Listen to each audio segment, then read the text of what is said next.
Hi, this is Shauna. Before we get to today's guest, I want to take a minute to learn more about you, the listener. We've put together a short survey at fueltalent.com/podcast to gather information on who's listening and to give you a chance to make suggestions and comments about the show. I want What Fuels You to be a great resource for you and your interests, and I hope these interviews give you practical advice along with inspiration for your career and life. Help us continue to serve you better by going to fueltalent.com/podcast. Thank you so much. Now let's start today's show. Hi, this is Shauna, the CEO and founder of Fuel Talent. One of the things I have loved most in my 25-year recruiting career has always been the stories, the years, and successes, who influenced those decisions, and what lessons were learned along the way. I hope you enjoy the What Fuels You podcast.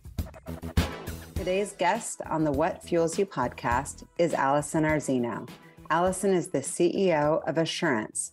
Assurance helps people choose the best insurance products for themselves. And as CEO, Allison leads the company's strategy to scale and drive growth while staying true to its original mission of building a better insurance solution for the mass market. Allison joined Assurance in 2017 as the chief data scientist, then became president in 2020 and CEO in 2021. She is passionate about using data science to help people address life's most important challenges and teaching others to find answers in data for themselves. It started with her work in operations research at MIT, where she earned her PhD studying how predictive modeling can help diabetes patients personalize care. She later applied this expertise as CEO of a health wearables startup focused on heart health and as a data science consultant at Sequoia Capital. Allison is the co-author of The Analytics Edge, a widely accredited business analytics textbook, as well as a former lecturer at the Stanford Graduate School of Business and MIT Sloan School of Management. In addition to receiving her PhD from MIT, Allison holds a bachelor's degree in mathematics from the University of California, Davis. Welcome, Allison. Thank you so much for joining me. Thank you for having me. Okay, I'm hitting you with some rapid fire. This is a new one I've actually never asked on the podcast. Are you more spontaneous or do you prefer stability? Ooh, probably stability, but I challenge myself to be more spontaneous. And what's the best concert that you have ever attended? That's a tough one, right? It is. I'm a big country music fan, so I would probably say Toby Keith. Nice. And I'm assuming you have lots, what are your nicknames? Mostly just Allie. So my friends and family will call me Allie. And do people at work call you Allie? No, they do not. You're Allison. Yes. When do people get to cross over to Allie?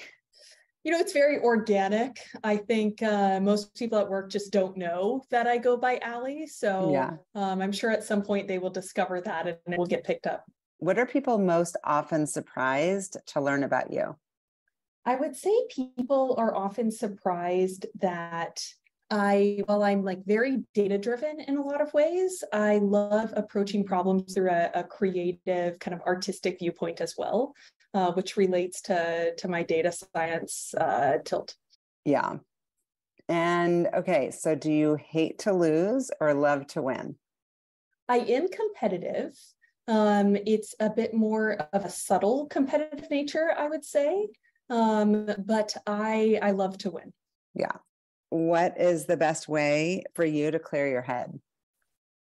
Now that we're driving back into the office, I will use my commute time to do that. So on the way to the office, I'm very intentional about using that as like mental preparedness time.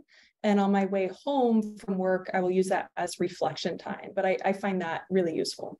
Yeah. It's funny because during the pandemic, right, it was like there's no space between the two. So there was all those articles written, right, about just like everything blends together. So I can totally appreciate that. For sure. Yeah. So tell me, I know that you've only been in Seattle a couple of years, but how do you like it? And where are you originally from? Yeah, I love Seattle. We've only been here for about 2.5 years, originally from California. but I've lived in California, in Massachusetts, in Georgia, and now in Washington. Yeah. And have really enjoyed being in Seattle so far.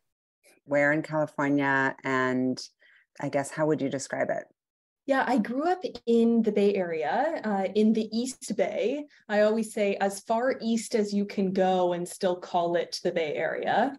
So at the time, it was a bit more rural. A lot of people started moving out there and commuting into the Silicon Valley.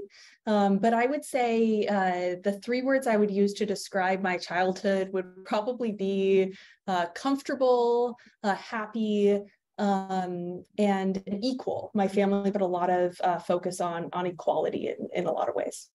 Equality for like others in the community, or equality within the family? Do you have siblings?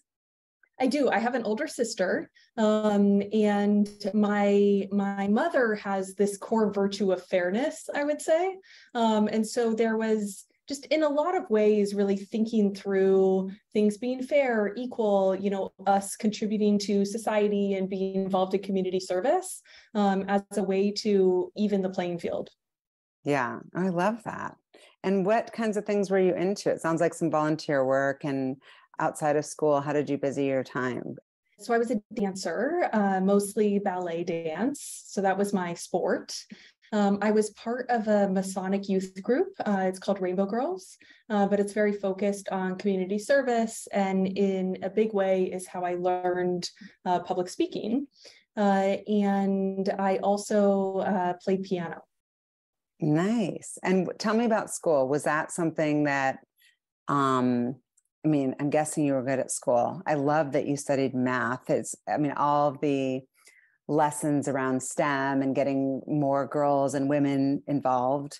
The fact that you studied math in college, very cool. Who told you, or how did you realize you were good at math? Strangely, I was one of those kids who always loved math. So, if you looked at my kindergarten papers, I would say my favorite subject was math. And that just never changed. I loved the logical nature of math. I loved the idea that it had this core truth to it. And it was just always something that I was attracted to. And the way that our high school was set up, you had semesters. So you chose different classes to take in the fall and then in the winter, spring. And so you could double up on subjects, which gave me the ability to lean away from English a little bit, which was not my strong suit, and double down on math. Some families, it's like very clear that education is a huge value in the home, and that accomplishment and achievement is important. Was that self-driven, or was that something coming from your parents? So my parents definitely valued education and wanted me to do a good job. But I would describe my parents' philosophy as, if you commit to do something and if you are capable of doing something, then do it well. But if you don't want to focus on that, or you don't want to do it, that's okay too. So that was very much their approach. And so because I liked math and I was good at math, they did hold me to a high standard when it came to mathematics. But I could get a B in physical education or in English, and that was okay. Yeah, because math was your thing. And so I know you went on and went to Davis. Awesome school. One of my best friends went there and just loved it. How did you choose Davis, and who was kind of guiding you through those decisions? Yeah, so I don't remember exactly how I came to this conclusion, but the conclusion I reached was that I wanted to go to a state school in California within kind of a 3 to 4 hour radius of home. And so my big contenders were Berkeley, UC Davis, and then Cal Poly. Those were the three I was really pursuing. And I ended up being accepted to all three, and we went to visit those schools. And Davis was the one that just really felt like home to me. I showed up and I went through the tours and met people, and it just matched my personality. It matched my style. I felt like I would be comfortable there, and that really guided my decision. Was it the right choice for you? I think it was. There was a part of me that questioned if Berkeley was the better choice, because on paper, you would say that's the better school academically.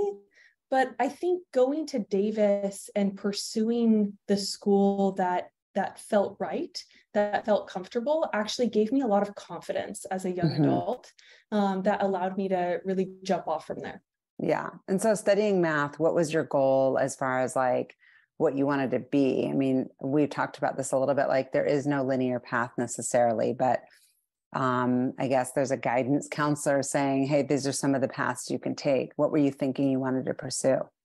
Yeah, so my first couple of years in college, I wanted to be a cryptologist. So I loved numbers, I loved puzzles. I was looking at like graph theory and combinatorics and all of this very theoretical math work. And so my original aspiration was to join the NSA and be a cryptologist. Wow. So I applied to a internship at the NSA and got rejected. And that was a moment where I said, okay, well, that's not going to work. Let me pursue something else this summer. And I got involved in some undergraduate research, and that's what took me down a different path. And what was the path? So my undergraduate research advisor, it was still very theoretical mathematics that he helped me work on and that I studied with him. But he was one of the first kind of teachers and mentors for me in academics who really challenged me that I was capable of more. And he helped me find the field of operations research, which is what my PhD thesis is in. And I remember when he pointed it out to me, the tagline I saw was the science of better, that's what operations research was all about. And it was this idea of using mathematics to impact the world and to have positive change. And that really resonated with me. And that's when I started to pursue that field. And did you go straight on, or did you tell me about this order here? So you graduated from college and then what? And then I went straight on to grad school. So I went to MIT for grad school, and that's where I got my PhD in operations research. But I didn't take a break in between. No break in between. And tell me about if you're talking now to your younger self or to somebody who's in high school or college, would you give them the advice that was the right move? For me at the time, I believe it was, because it was 2009. And oh yeah, well, that says a lot right there. That alone right, says it. Yes. Yeah, it was hard to get a job at the time. So I think it was the right move for me. I think it's very person dependent. I think for some people, going out and working for a couple of years is a better choice. But I don't think there was anything wrong with going straight out of undergrad to grad school. Mm-hmm. And so you went on to grad school, and you're thinking then now things start to pivot. And I guess, what were you thinking of pursuing at this point? I mean, you've got your PhD, you wrote your dissertation on what exactly? Yeah, so I showed up at MIT, and I started by continuing to study fairly theoretical work. So the problem I was working on is actually called the probabilistic traveling salesman problem. And we would argue why it had real world applications, and maybe it does a little bit, but I was working on building an algorithm that would allow us to prove that we could solve this problem just a tiny bit better. And I remember one night in I forget if it was my first or second year, but it was probably 2 a.m. I'm in the dorm common room, just trying to figure out how to solve this problem and come up with something to show my advisors the next day. And I just thought, I don't know that I care enough about this problem. Even if I stayed up all night, every night, all week, I don't feel like this is going to have the impact I'm looking for. And so I went to my advisors and said, I think I want to do something else. And that's when I pivoted to focus a bit more on healthcare applications. Interesting. It looks as if you're going academia in the very beginning as I'm researching. And yes. Then you kind of go on and you've got this, academic experience through MIT, and you're a lecturer. You've done some teaching at MIT, some teaching at Stanford. You've even written a book. And then you've done some consulting, going on to to some work experience in data science. How does all this happen? Are you making decisions along the way? Are you making relationships and then those people plant these ideas? Are you having experiences where you don't like what you're doing? I always love just learning how people make decisions. Yeah, definitely. So I realized that I wanted to go into industry instead of just stay in academia because I thought, I wanted the direct impact of being in industry, but I was also just more excited and passionate about that. But at the same time, being a teaching assistant as a grad student made me realize how much I really loved the teaching side of academia.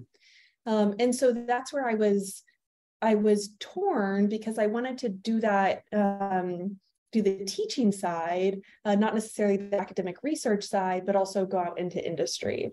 And everyone kept saying to me, I had to choose the two. And I'm a silently stubborn person, I would say. And so my reaction was, I think I'm just going to do both. And so that's where I said, I'm going to start working in the startup space and go out into industry. But startups have enough flexibility that I could also kind of lecture on the side. Yeah. And is that this Dynamic Ideas Health? Yeah, Dynamic Ideas Health was actually the first startup I co-founded with my PhD advisor, rooted in my PhD thesis. And what was that company, and how far did you take it?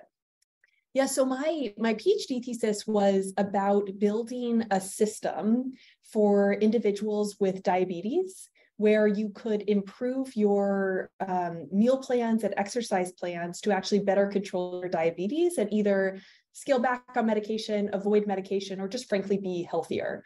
And so we use data from blood glucose monitors. We tried to learn somebody's preferences for foods and when they eat and how they eat to come up with this like optimal meal and exercise plan. And so that product is what we tried to commercialize through Dynamic Ideas Health. And were you able to do it? I ended up leaving Dynamic Ideas Health before we got to that point. So my PhD advisor continued our work there, but spun off a bit more into a healthcare analytics consulting viewpoint. And so the company in a lot of ways still exists within his space, but we never actually commercialized the diabetic product. Oh, interesting. But what a cool experience to be able to, so now you've got like both experiences. Now you're teaching. I mean, your stubbornness like helped. Yes, exactly. And what took you, so from there, then you ended up going out to the Bay Area. Is that the order of things? Yeah, so while I was still in Boston, I ended up finding Qantas. They were located right across the street from the Sloan School at MIT. And one of the co-founders there had reached out to me to see if I was interested in joining their team.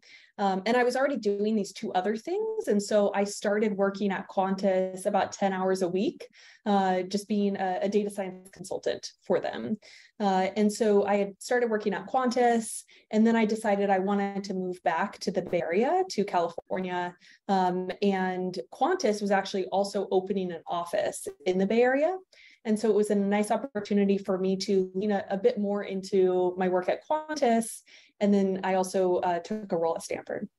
And what did Qantas do? And then also two questions. What was Qantas's business? And then also what is a data scientist? As a recruiter, we get roles in all the time to fill data science roles. So I feel like I have my sense of it, but it's helpful for me, for our listeners. Maybe there's someone in high school or college listening who's considering this path. Maybe you can explain what that role is. Yeah, definitely. So I'll actually start with that one. In my mind, a data scientist is someone who uses data, uses mathematical techniques to impact a business or impact society. And so it's this idea of using mathematics, using technology to actually make better decisions. That is what a data scientist is, in my view. And what does a data scientist do, though? So that's what a data scientist is. But so you come into the office, you sit down at the computer, and Yep. somebody's watching you, a fly on the wall. What is it that they're watching you do? Yeah, so I would say one, they're watching you observe different pieces of the business and how your business works and operates to identify areas for opportunity, for optimization, for improvement, or you're handed one of those by somebody else. You then grab data from your company's data lake, or I've done some web scraping before in my life, but you collect data to try to solve that problem, or data that's related to that particular business problem. And then you build a model, generally, whether it's a machine learning model to predict something, it's a clustering model to find trends and relationships. And then you basically launch that model into production, or you work with some engineers to make that happen, and use that model to actually make smarter decisions within the company. And what kind of training does somebody need to become a data scientist? So most data scientists, so when I was in school, data science was not a major. That was not a general label at the time. Now in a lot of places it is. You can truly just study data science. But a lot of data scientists in undergrad study operations research, which is what my PhD was in, computer science, mathematics. There's a lot of management science, it's sometimes called at some places. So there's a lot of different fields that relate to data science. And then either straight out of that, you start to pick up more and more techniques that are maybe on the margins of your exact field of study, but related. Or you go on to a master's program in business analytics or data science from there. But one of the things I actually love about data science is that people come from a lot of different backgrounds, and that makes the field and the groups you work with very diverse. Interesting. And so I want to get back to Qantas, but as long as we're talking data science, like, what are the trends that you're seeing as far as the future of data science? And then also, I know, like in my intro, I was reading about kind of your passion, and I know that you're really interested in talking about and thinking about ways that people can use data science in general to kind of improve overall life, and kind of how you've used it at Assurance, which we're going to get into. But what's the future of data science, and why is it important for people? Yeah, I think the future of data science has two main themes. One is just better and smarter algorithms, and there's more and more data constantly being accumulated in the world. And as we have more data, the algorithms we have can get smarter. The techniques that have been developed continue to get better. So there's just technological advancement that is in front of us. The other side, which is where I get really excited and tend to operate more, is the intersection of data science and business. And so I think today we often struggle from a problem where we have business folks who don't understand data, and data scientists who aren't in touch enough with the business and the true problems the business faces. And I think as we move forward, if we can find more people who sit at that intersection, who are both passionate about business and understand business, but also speak data and understand the techniques that can be used to improve the business, that's a really exciting future opportunity in my mind. Yeah. And this may be like way off topic, but I think about it as it relates to what I do, because I've been doing it for 29 years, like pre-internet. And now there's so much technology being put towards recruiting. And we are now able to look at the data and look at where there's like a cog in the wheel around things like submittals to interviews to offers to acceptances, and try to understand where there's, as far as data that we can just pull out, or pull out data around where we're finding talent. I mean, this might be a simplified version of data, but like from where I sit, this is how we're using data. Where is there an intersection between data and like the human part of how to use data to tell a story, and also where people have fear around data replacing the human side of business? Yeah, definitely. So a lot of really useful data science in business only happens because you have a human who's thinking creatively about the problem. So, what exactly are you trying to predict? What variables should you use? Which algorithms are the most useful? Even the whole field of ethical AI and data science that has come about in making sure that you're not building a model that is ethically incorrect in some way. I mean, I think recruiting is actually a great example, right? Like, how do you make sure if, say, we built a model to predict who would be successful in what job, how are we not biasing opportunities based on who has had success in the past? Very good point. Absolutely. Absolutely. That makes sense. So tell me about Qantas. It sounds like a super cool company. Yeah, so Qantas was an amazing opportunity for me. What did Qantas do? They were building a wearable device for continuous blood pressure monitoring. So, today a lot of us wear Apple Watches and they tell us our heart rate. And so most of them, show your heart rate, activity detection, those kinds of things. We were building a wearable device that would do all of that, but also with continuous blood pressure monitoring. Yeah. And what happened there? And I guess probably a little bit different to do data science for like a wearable device versus, insurance. Yeah, so when I was hired, I was focusing a bit more on the activity detection side. So we had a team of engineers focusing on signal processing who were working on the core blood pressure algorithm. And I was working on some of the like add-ons, as I would call them, like activity detection.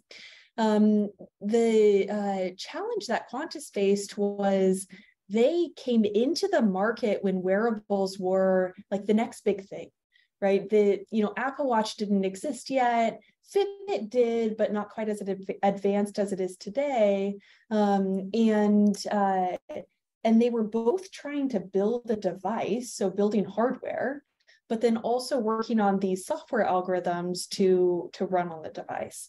So they were trying to do a lot right at the moment when this industry was taking off. And about 2 years after I started working with Qantas, that's when we realized that the algorithm wasn't quite where we needed it to be to go ahead and launch this thing. And in the meantime, now we have an Apple Watch. Now we have all of these other devices out there in the market. And so we had to pull back and say, how do we approach this problem differently? And that's where I came in and said, I think data science and machine learning could be helpful on the blood pressure side. Yeah, it almost seems like it could have been a good acquihire, like acquisition target for one of these other huge companies, because it's like, how do you compete at that level once these other companies start to go in that direction? It's like timing is everything. Yeah, absolutely. And that was something that did almost happen for us at Qantas. But the general conclusion for the small team at the time was that we were better off saving that IP within one of the venture capital firms who was still trying to pursue this problem of a true blood pressure wearable, which frankly still hasn't really been solved. Yeah. And I mean, can you imagine that? Like how helpful that would be? Yeah. I mean, incredible. Yeah. I mean, people are constantly trying to have a sense of that. And I have seen the things that go on the back of the phone where you can kind of like touch it, but that's so clunky. Exactly. And cumbersome. And so you did some work, I know, with Sequoia. And then what was that experience like? And did you ever consider, I mean, I know that a path for some people, and it could have been an amazing path, especially with all of your passions, was to be kind of a professor / advisor / consultant as your kind of everything versus an operator. Yeah, so when I stopped working at Qantas, when we wrapped up Qantas and shut it down, that's when I started working for Assurance. Again, I started as a 10 hours a week consultant. I started working for Sequoia, And then I was still teaching at Stanford. So I always joked that I treated my career like a portfolio of options, where I was still, saying, I really like this teaching thing. Startups are fascinating. And consulting is super interesting because I learned so much from it. So I was continuing to dabble in all three of those things. Right. It's smart because you can keep your options open and see if something's compelling enough. As you know, we've done some work with assurance, and the assurance story is just incredible. Started in 2016. I know you came on in 2017. Can you tell our listeners who don't know assurance, like what the business idea is and how assurance competes in the market? Yeah, definitely. So I describe our assurance mission with 3 words: help, improve, and protect. And that's really about our mission, our desire to help our customers, mostly mass market customers, improve and protect their lives through buying insurance and financial products. So we are a technology platform, a digital platform that also uses a agent workforce of licensed insurance agents to enable our customers to buy these products. And it's very data driven in a lot of ways, but the core piece is through personalized recommendations for the consumer.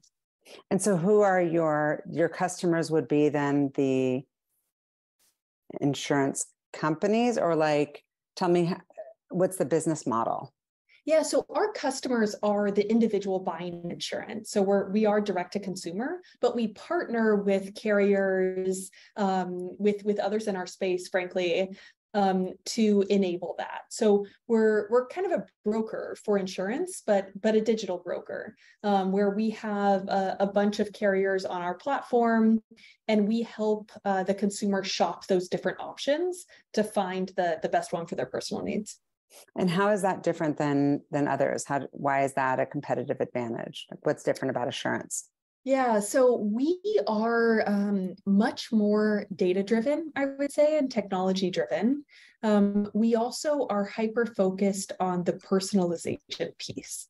So how do we learn everything we can about the consumer so that we can actually help them find an option that is not just a good option because it's cheaper or because it's with a great company, but it actually is a good option for what they need personally, and what matters to them. So that's really our differentiator, the thing that makes us special. Yeah. And so you come on there, you're 10 hours a week, you're kind of dabbling, you're doing some teaching, you're doing some consulting, some advisory work, come on doing data science. Obviously a huge leap from doing that to, it's like going from a player to a coach. How did you make that decision? Some would say, obviously from the outside, just like you're talking about Davis versus Berkeley, like one's a bigger job, but sometimes it doesn't mean that it's the better job, right? Like being in the mix, doing the thing that you love, being a data scientist, totally different than being a CEO. And being a CEO is not for everybody. Yeah, was this the right move? And what has been the best part of the move, and what's been the biggest challenge of the move? Yeah, so I have always had this passion for data science applied to business problems.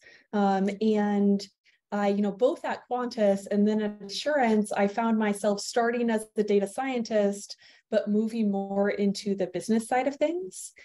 And it's really because I want to be involved in the business decisions. I want to bring data to those business decisions, and combine the two. But that's really what I love doing. And so to me, I really enjoy the CEO role in that I get to connect all of the different pieces together and really optimize those business decisions. But I also enjoy bringing data science techniques into it in a lot of ways through data-driven decisions and visualizations and real-time tracking. So I love that I get to kind of marry the two in the role. Yeah, well, it gives you such an advantage having that background, right? Because you know what you're looking for and you know what you're asking. And then if you have the innate I guess, leadership skills? Like, how would you describe your leadership style? And I know that I've heard about you because we've done work together that you are an incredibly empathic leader and that you've got a very inclusive leadership style. But how would you describe it, and how have you heard others describe it? Yeah, I do try to be a very inclusive leader. One of our values that we talk about at Assurance is humble collaboration. And that is the way in which I love to work, is asking everybody to truly leave your ego at the door and show up in an effort to collaborate with others to reach the best solution. And the data-driven aspect, I think, is really helpful in that way, because when you're debating about something and you can be grounded in data and bring data into the conversation, it becomes a little less about your opinion versus mine, or your experience versus mine. And I think that allows people to truly humble collaborate and reach the best solution for the business. Yeah, absolutely. And how has it been? Obviously you've had to lead through a pandemic, you've led through an acquisition, you were acquired by Prudential. And I guess that was late 2019, right? That's right. And how have those transitions impacted the business and your ability to lead with your own twist and your own style? Yeah, so I think I was fortunate in a lot of ways being a remote employee when the pandemic hit. So I joined Assurance as a remote employee, and I was still a remote employee in March of 2020. And our data science team was also fairly remote. And so we had already navigated that hybrid environment. I was traveling to the Assurance office quite frequently, every 2 to 3 weeks. So that part was obviously different than what most people are doing today. But I think that helped a lot in us saying, hey, we're already a hybrid organization. So, this is going to be a little bit different, obviously, but, we can navigate that fairly well. And how do you keep a cohesive culture being kind of hybrid? It's a constant question on phone calls that I have with clients, bringing together leaders and having them ask each other. But then on the podcast, people want to talk about it and learn from each other. Yeah, definitely. I mean, we obviously use the same tools most people do, Zoom and Slack, to try to enable that. One of the things we've done recently that we've had a lot of success with is what we've coined Seattle Week. So while we have about 600 employees outside of our agent workforce, only about 150 of those are Seattle based. But 1 week a month, we call that week Seattle Week. And all of our local employees, we encourage to come into the office. And then people who are remote, if they're going to travel, we ask them to come during that particular week each month. And it creates an office environment that's a lot more like what we used to have. And during that 1 week, we're intentional about brainstorming sessions and bringing people together, doing a little less Zoom and a little more in person. And then the other 3 weeks of the month, we, operate in the more remote hybrid way. But it enables us to get enough of that in-person collaboration without asking people to go back to how things used to be. Mm-hmm. And are you guys experiencing at all this, like the whole great resignation and people kind of looking into, reading all the press around just like the economy and what this looks like, and how do you keep your employees engaged? And beyond the Seattle Week, just how to keep them drawn in, and then on top of it, I know that you're recruiting for some roles. How to pull in new talent and make sure that they're aligned with your values and adding to your culture. Yeah, definitely. We're in a pretty unique position in that we were acquired by a big company, a big corporation, as a pretty young startup. So we were a 3-year-old startup when we were acquired. sitting here today, we're still only about a 6-year-old company. And so we still have a startup culture in a lot of ways, but we don't really have the startup risk anymore because we're part of Prudential. And so it's this really interesting blend of the stability of a big corporation with the culture of a startup. And I think that's attractive to a lot of people. So we've been able to attract some great talent because we are in this unique space. Yeah, that makes sense. And what is your interview process like? As far as have you nailed that down?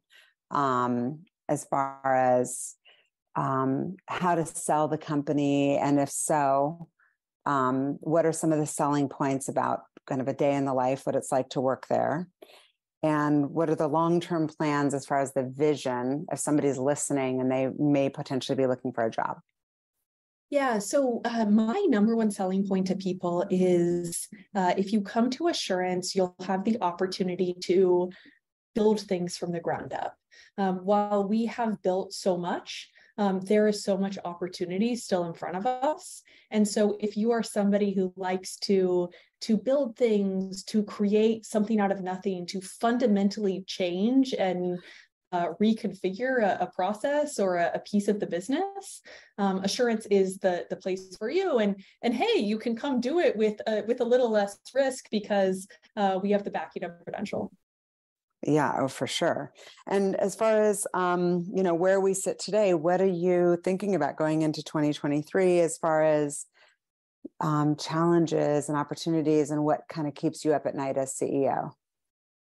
Yeah, people is definitely one of them. I care deeply about our employees and making sure that they're set up for success, and we are giving people the right opportunities at the right time. And so that's something I'm constantly thinking about is how do we make sure we're doing that really well? The other piece is in the business we're in. Well, some of our businesses are more immune to a recession, like our Medicare business, where it's health insurance, and recession or not, it's something that you'll try to navigate and look to buy. Other areas of our business, such as life insurance, a recession environment is a bit more challenging. For some people, they view it as a discretionary buy. Of course, like it's just a nice to have, and I'll get that if I feel a little like frothy. Exactly. And so that's something that we're going to have to continue to keep an eye on and navigate to make sure that we're recognizing that in our consumer base that, hey, maybe now just isn't the time to buy this product and let's talk later. But also making sure consumers understand the benefit of the product, even in the environment we sit in. Yeah. Well, speaking of life insurance, not to be like, want Debbie Downer, I see you, and from where I sit, I'm like, wow, this is like total badass, young, hungry. And I'm thinking, okay, where is this person going to be later in life? Like you meet these people who are like, oh, I'm just trying to like hit it so I can retire and like sit on the beach. I kind of see you as this person who's like, I don't even know what that looks like, later in life. Like, what do you see for yourself as far as like, I don't even know if it's 2.0, 3.0, 4.0, like what are your big picture goals for your life? Yeah, one is definitely continuing to have an impact on the way in which we run businesses. So I believe pretty strongly that a data-driven approach, a collaborative approach, an inclusive approach is the future and is a strong way to lead. And so I want to, continue to push that forward. I also, I'm really passionate about teaching. I loved being a lecturer. And so at some point in my life, I'm sure I will find myself going back to that. Yeah. Well, now you're here. You can do UW. Exactly. If they'll have me. They would definitely have you. Are you kidding? Absolutely. And so in your abundant spare time, I guess there's not much of it these days, but how do you practice self-care? And sometimes it can be a little lonely at the top. Like, how do you keep your mental health strong and just keep your whole self kind of healthy so that you can lead your team? Yeah, I love being outside. So whether it's hiking or going out on the water, something that gets me just outside, either, in a moment to reflect or with friends and family. We have two dogs that will take hiking a lot. Oh, cool. What kind of dogs do you have? One is a Vizsla. He's a like Hungarian pointer. And then the other one was a rescue. I think she's a mix between a Jack Russell and a Chihuahua. Oh, wow. So that one's like dragging on the hike or leading the hike. Like I'm trying to picture the Jack Russell with the Vizsla, like which one's leading you?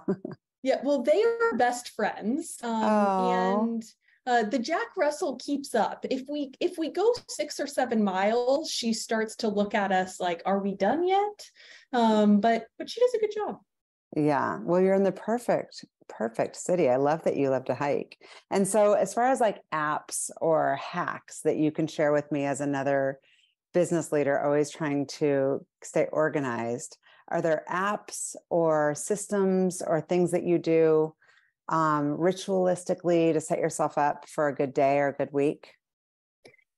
I found this journal called the Productivity Planner a couple years ago, and I think it's maybe a less useful in my current role, but I will advise all of my employees to look into it because it's just a great tool that combines the Pomodoro technique with list building and focus. It has some inspirational quotes in it.